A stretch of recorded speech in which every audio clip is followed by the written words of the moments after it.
flipping camera won't die today. I'm just going to get this thing set up properly so I can actually see the chat. So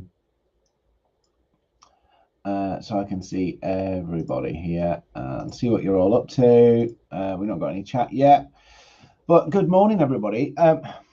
I thought I get my best and most free time is actually before the business day starts. It's about this time, to be honest with you.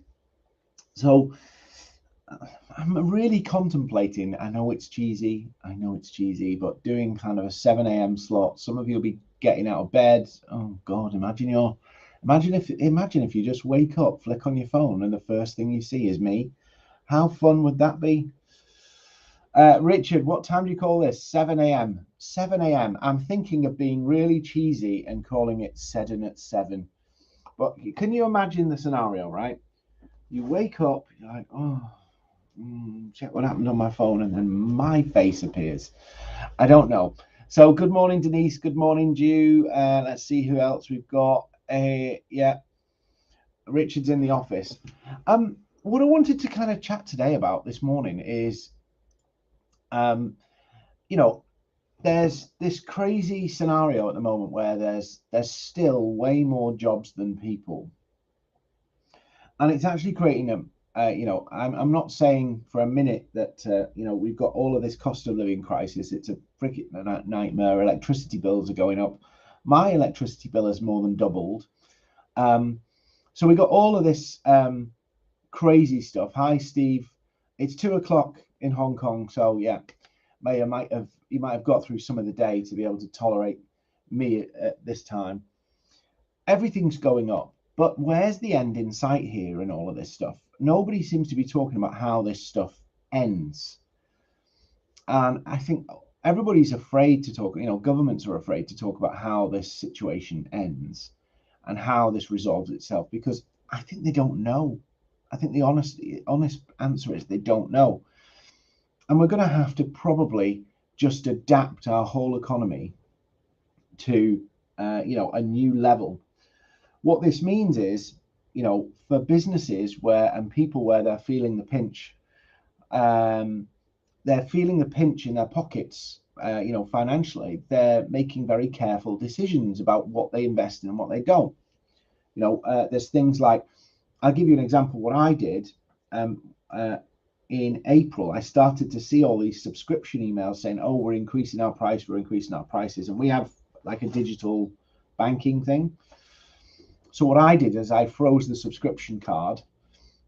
I literally did this. It created absolute havoc. But I froze the subscription card. We sent an email around to everybody and said, when your subscription stops, come and see us so we can give you the new card details, right? And some of the stuff nobody's come and spoke about. You know, that's a terrible, probably, indictment on the way we use subscriptions. But it was a real simple thing that we did. Just turn the subscription card off and wait for everything to fail. And then when people say I can't use something, you turn it back on. And what you find is maybe you're paying for things that you don't even need. Maybe you're paying for things more than once. Those little 10 quids and those little like 15 quids and this 29.99 and all of those, you think, oh, it's only 15.99. Oh, it's only, there's tons of them going through, So as businesses are starting to do this kind of like, let's look at everything carefully. Let's see where we can stop spending stuff that we don't need to kind of balance out the books. You know, if electricity is going up and we can save a bit here and save a bit here and save a bit here, then it all makes sense. Balance it out a little bit. But what that means for us who are trying to promote our service to new customers is we have to further demonstrate the value of it. You know, if you're in like an uncertain time, which we are, and it may feel like, you know, it sometimes feels like this to me. It feels like actually we've just bounced from crisis to crisis for the last couple of years. We've gone from Brexit to pandemic to war in Ukraine and cost of living crisis. It's like one. I'm not trying to. Sorry, it sounds so depressing, this, doesn't it? I don't mean it to be. What I'm trying to say is you have to position what you're trying to sell into the market and make it even more compelling as to why somebody should invest in it now, some should buy from you now, versus let's wait and see how the economy plays out. Let's wait and see how the inflation issues pan out. Let's wait and see how our quarter end pans out. You have to go much further to convince people of the value and to convince people that your offer is the right one. So as I'm looking around social media, and I want to kind of share this because there's a lot of people making this mistake at the moment, and I see it and I get frustrated sometimes because I can see that people are missing opportunities because they're just not thinking clearly enough. In that, I see a lot of people in the fitness world, in the coaching world, doing this on LinkedIn, where they're basically talking, assuming people are listening. They're putting posts out, assuming people will give them a fair hearing. The reality is, on LinkedIn, on any social media, we're scrolling. Yeah, we're scrolling. So Denise, absolutely. Now in hi to everybody. We're just scrolling. That's what we're doing on social media. If we're not getting people to stop and think, yeah, we're going to fail. So what do I see on social media? I see lots of people saying, do you have this mindset? What? Or do you want to lose 60 pounds in the next 90 days? I'm like, It's like, that's great, but if they do want to do that, they'll be hunting for the people already.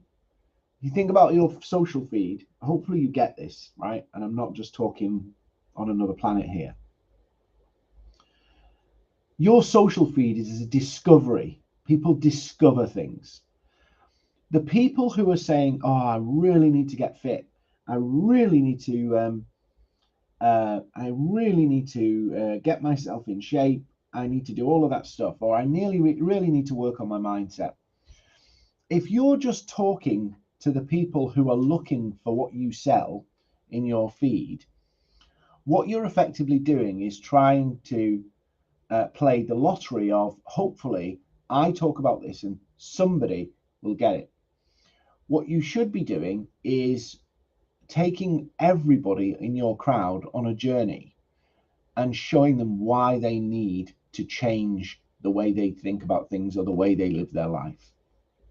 If you're into fitness and health, what we tend to do is we speak to the people who are looking for what we sell.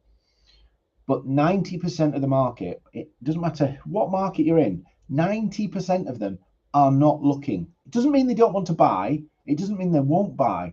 It means they're not in the frame of mind to think about it the way you're positioning it.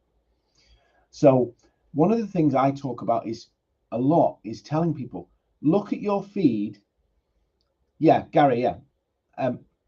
Look at your feed and go, how can I draw people in with the visuals and the first few lines of copy that they see in the preview copy? And how can I draw them in and educate them, inform them about how if they got this, it would make a huge difference in their life or in their business or what have you. Think about the difference they want to make. What's the difference you bring? Most people think of the difference as the result. Yeah. So the difference that you make in a business. Hi, Amit. Hi, Leon. The difference you make in a business with your product or your service or your expertise, the difference you make is not the result. Think about that. The difference you make is not just the result. The difference you make is helping people go from where they are, their current way of doing business, their current lifestyle, their current, health, all of those things, and get them to somewhere else. The difference in the value you bring is about leaving where they are, and moving to somewhere else. Now, why does that matter? Well, when I look in the feed and I see how you can lose 60 pounds in 90 days, it's like, The goal, right? When I want to get somewhere, the biggest motivator to make me take action is not wanting to be where I am. It's not the destination I end up. You know, if you talk to any kind of therapist or psychologist or anybody like that, they'll tell you people run away faster from their reality than they run to a new reality. So when you're looking in your feeds and when you're seeing things in your feeds or when you're posting in your feeds, one of the things you need to think about is, am I speaking to people who are running to a destination, or am I going to help people speak to people who are trying to run away from a current location? And the difference in those two posts are massive. People who want to run away from a current location, it's a different message than the people who are running to a specific destination. I'll give you an example. Are you fed up of your jeans, having to pull your jeans across to fasten them every day and squeeze your belly into your pants? Yeah. Somebody who's dissatisfied with that wants to run away from that. They want to leave that. Powerful motivator. Yeah. You could get people to sign up for your fitness program just by going, I'll get you into your jeans. Yeah. Real powerful. Right. So drop 2 inches off your waist in the next 30 days. Yeah. That's a powerful message. Right. But the destination marketing, the destination messaging is actually more tricky because it attracts a lot of people who are less motivated. How to get perfect abs in 90 days. As you can see, I've got perfect abs. I think the older I get, the less I care about what I say. I think that's one of the benefits of getting old, is you actually kind of relax about stuff and you relax about life a little bit and realize that, in your 20s, in your early 30s, you kind of don't care a little bit. You really care about how you looked, how you're perceived. And then as you get older, you go, do you know what? I'm me. But think about that concept, right? Think about that concept. Are you speaking to the people who are trying to run away from a current issue, right? In other words, they're trying to leave their current location. Or are you trying to appeal to people who are trying to get to a destination? The people who are trying to get to a destination, the people who will buy from you, who are trying to get to a destination, are very small. It's about 3% of your market are actually destination focused, determined destination seekers. 3%. The vast majority of everybody else are running and want to run away from something. Now, that sounds negative, but look at your to-do list. Look at your to-do list. How much of your to-do list is really important that you've put off? And you've put off because it's not going to hurt you. But as soon as something becomes precious or difficult or challenging, or it's going to cause you issues, you blitz it and nail it. We try to run away from stuff faster than anything else. So think about your content in that context. Are you speaking to that minority of people, that tiny subset of your market that are just highly focused, highly determined, and prepared to invest in whatever you sell to help them get to that destination? That's a tiny percentage of the market. Good morning, Ival. Or are you working to engage the people who are trying to leave their pain behind? In other words, are you selling painkillers? Yeah, painkillers.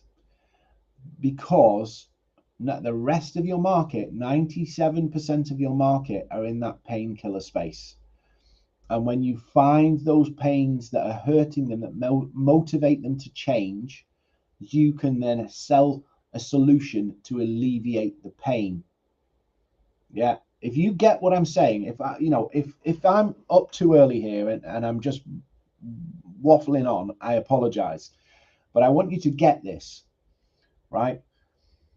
if you can appeal to the people who are in pain and sell them a painkiller, in other words, something that gets rid of the pain, they will trust you to help them treat the root cause of the pain so that then they can get to the destination. It's like two sales, really. It's like doing two sales.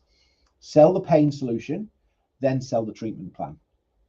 And if you think about that, if you really think about that, you can build a very lucrative business by treating the pain where 97% of the market are, gaining their trust, their credibility, their respect for the work you've done in alleviating that pain.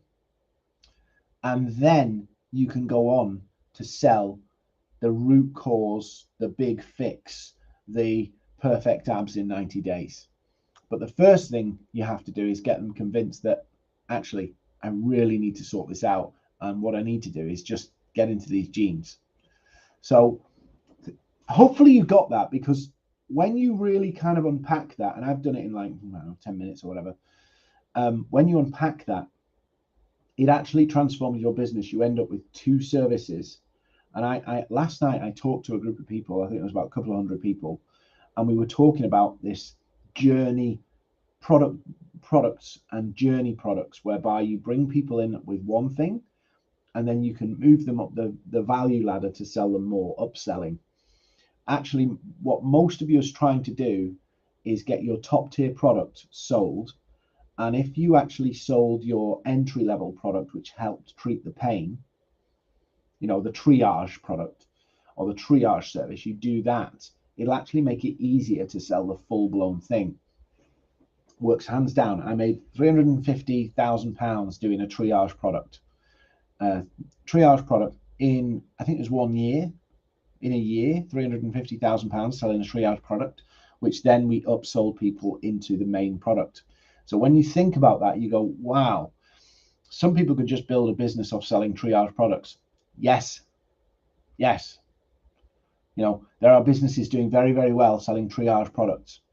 And they have no plan to upsell them to a full treatment plan or a full, none of that. They're just triage products or triage services.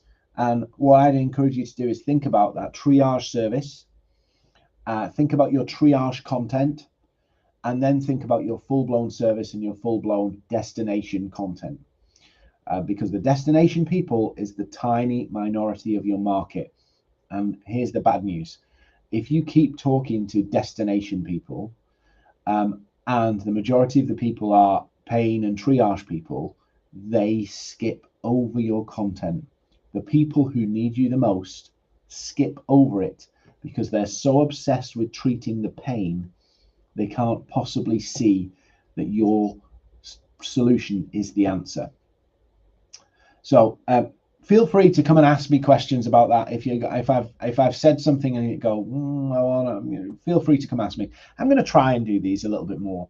Seddon at 7 sounds a bit cheesy. Maybe I'll create one of those really cheesy logos that comes in. I don't know. But it does feel like there's a lot of challenging things in the market at the moment. You are going to have to improve your value offer. I don't mean necessarily add more to your services, but I mean you're going to have to make a more compelling reason why people make a decision now. And I don't mean discount, by the way. I mean more value so that people can see that this is an essential thing that they need to invest in. I'll also add that if you bring in that triage piece, that triage service, if you don't have it, or maybe it is your service already, it's just packaged in the wrong way, speaking to those issues and challenges that people are facing right now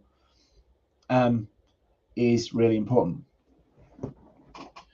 Sandip, tell us a little bit more about that. What if the hotels are doing low occupancy? How do you solve that? Sandip, I'm not a B2C, but I'm sure, and I don't know whereabouts you're based, but one of the things I'd be thinking about is, okay, how can we drive that interest? Now, I don't know what the rules are here because I'm not an Airbnb person. And so to some extent with a hotel, or with a hotel, you've got low occupancy, you have to drive guest numbers.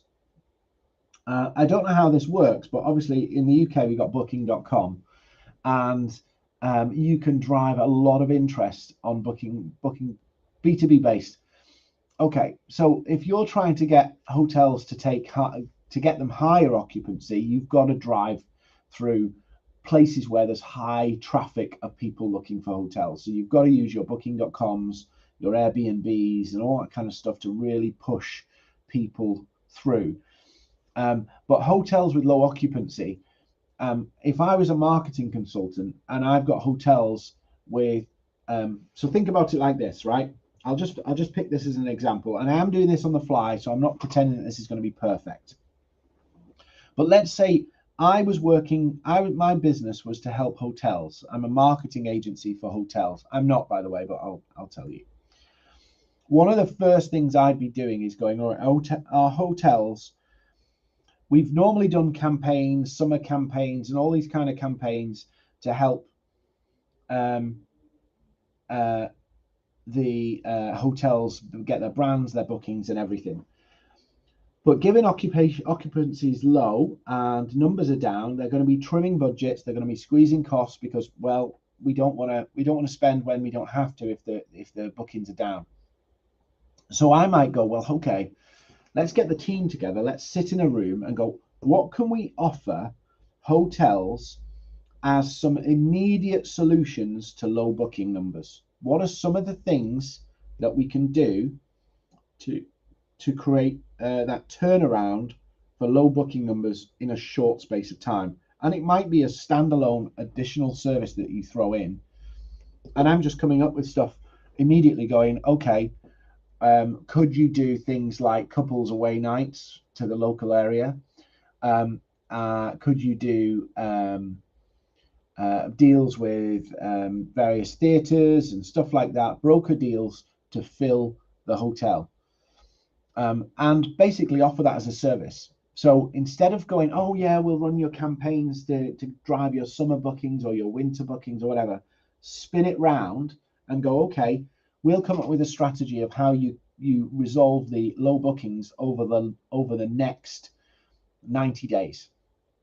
And have a little suite of different, very tactical, because it is very tactical if it's immediate, very tactical short-term campaigns that you could run to drive bookings kind of immediately.